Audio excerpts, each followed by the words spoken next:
La convocazione urgente di un consiglio comunale aperto alla partecipazione degli operatori di Pratosardo e di tutti i soggetti portatori di interesse, con all'ordine del giorno l'adozione della delibera per il passaggio della gestione della ZIR Pratosardo al comune di Nuoro, una riunione alla quale venga invitata anche l'assessora regionale all'industria Anita Pili, e quanto chiedono con una lettera indirizzata al sindaco di Nuoro Andrea Sud e agli assessori comunali e regionali competenti Giovanni Biti, presidente della Confindustria della Sardegna Centrale, e Giampiero Pittorra, presidente del consorzio operatori Pratosardo. Nella lettera si ricorda che da tempo è stata manifestata la volontà unanime del Consorzio di Pratosardo e di tutte le aziende insediate di favorire il passaggio della ZIR al Comune di Nuoro. In questo senso, con la delibera adottata dalla Giunta Comunale numero 326 del 19 dicembre 2018, la stessa amministrazione comunale, si ricorda, ha espresso la volontà favorevole di subentrare al Consorzio ZIR di Nuoro Pratosardo nella gestione delle aree industriali di relativa pertinenza, questo al fine di garantire la continuità, il riordino e il rilancio delle attività produttive.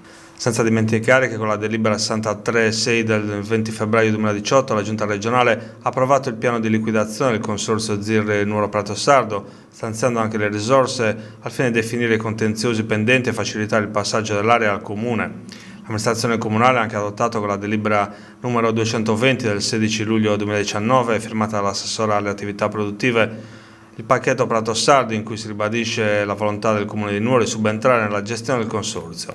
Secondo la Confindustria della Sardegna Centrale, gli operatori di Pratosardo, si tratta di iniziative e provvedimenti che vanno in una direzione univoca, che è quella di concludere un iter decennale avviato nel 2008 col commissariamento dell'ente consortile. Da qui la richiesta al sindaco della convocazione di un consiglio comunale che affronti e definisca la questione del futuro del Consorzio.